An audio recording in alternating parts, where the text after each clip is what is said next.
उसमें और जो हायर कास्ट की लड़कियां हैं उसमें दिन रात का फर्क होता है। तो हम बच्चों की वेशभूषा से ही अंदाजा लगा सकते हैं कि परिस्थितियों में कितना बदलाव हुआ है या नहीं हुआ है। और ज़्यादा समय की बात नहीं है, 10-12 साल से पहले भी अब तो सबके घरों में टूटियों का पानी आ गया है। पहले कुएं होते थे, ये जमारों का कुआं है, ये वाल्मीकि का कुआं है और ये हायर कास्ट का कुआं है। लेकिन उन कुआं का जो समय वो बदल गया और टूटियों ने ले लिया, इस वजह से वो चीज़ थोड़ी सी खत्म हो गई है। बस यही बात मैं कहना चाहती थी। धन्यवाद। वो इनके ऊपर अपनी टिप्पणी।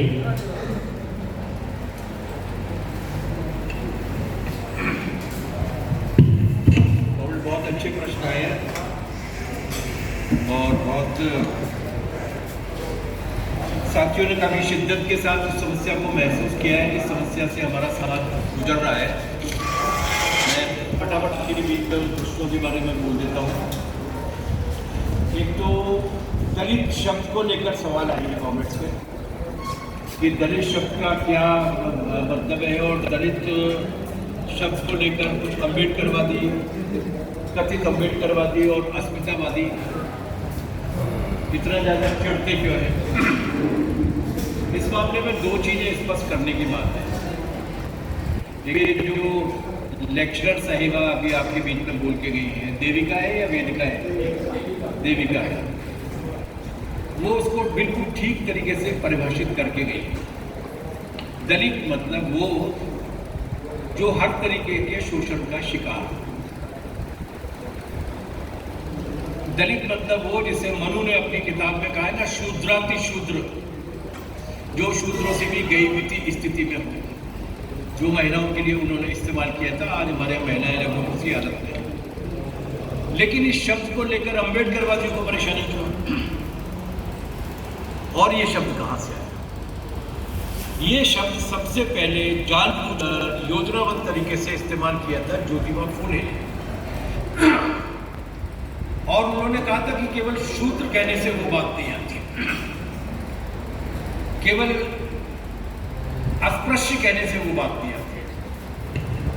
ये पीछे मतलब उन्होंने कहा कि दलित वो है जो ये इस जो शोषण हो रहा है, उन्होंने कहा ये अस्पृश्य का मतलब केवल जाति के आधार पर शोषण नहीं है, उसके और भी शोषण के बहुत सारे रूप हैं जो उस अछूत जाति में पैदा होने की वजह से होते हैं।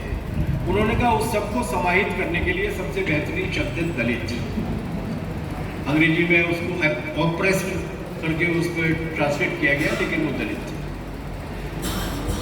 बाबा साहब इस शब्द का इस्तेमाल नहीं करते थे, वो अस्पृश्य कहते थे, अछूत कहते थे।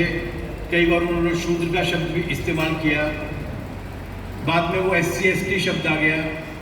महात्मा गांधी ने उसके लिए ज़्यादा ही चतुराई का शब्द इस्तेमाल किया, हरिजन, जो तब भी किसी को स्वीकार नहीं था, उसके बाद तो उसको हटा ही दिया गया।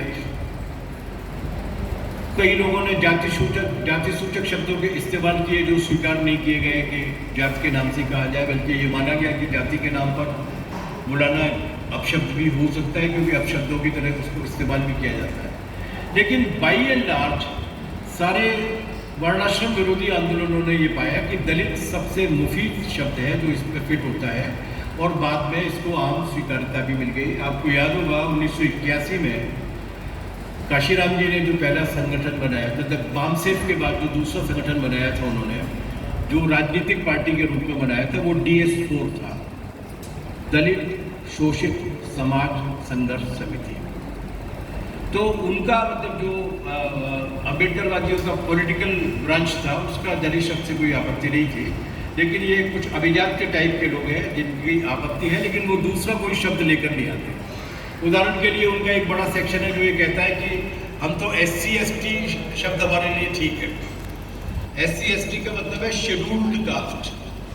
शेड्यूल्ड कास्ट मतलब संविधान की एक शेड्यूल में, एक सूची में जिनका नाम है।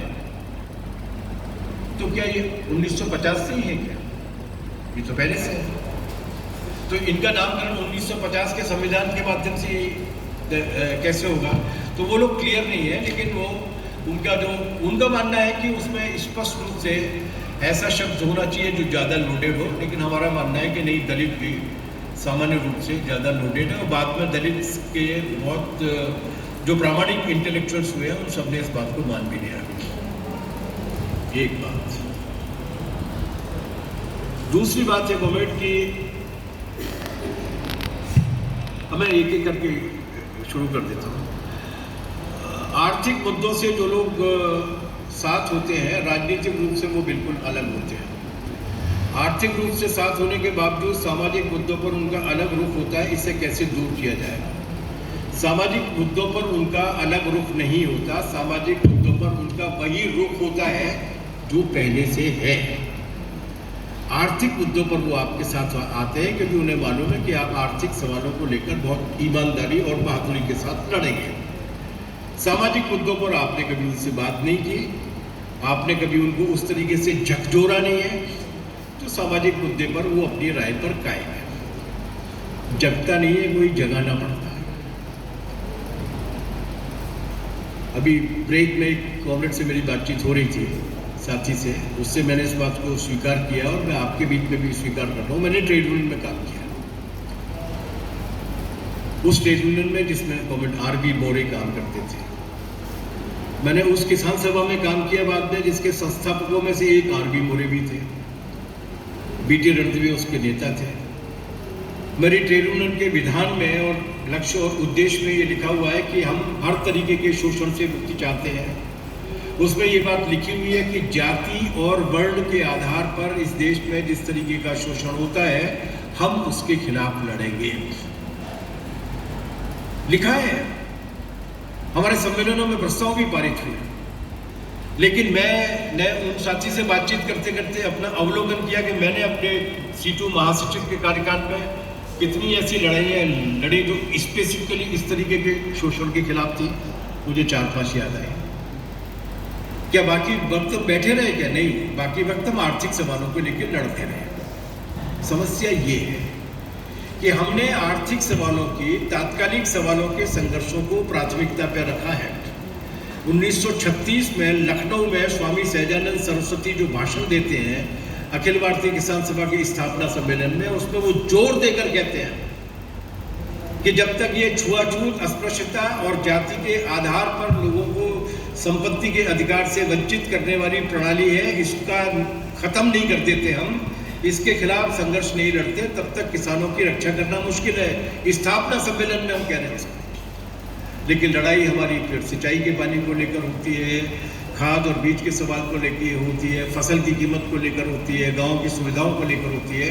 लेकिन ये सवाल हमसे छूट जाता है, तो लोग नहीं समझ पाते क्योंकि हम लोगों के दिमाग में उस तरीके से उस असर के साथ वार करने के महत्व को नहीं समझते हैं, जिसकी वजह से जो साथी हमारे साथ आते हैं आंदोलन में, वो आंदोलन में हमारे साथ रहते हैं।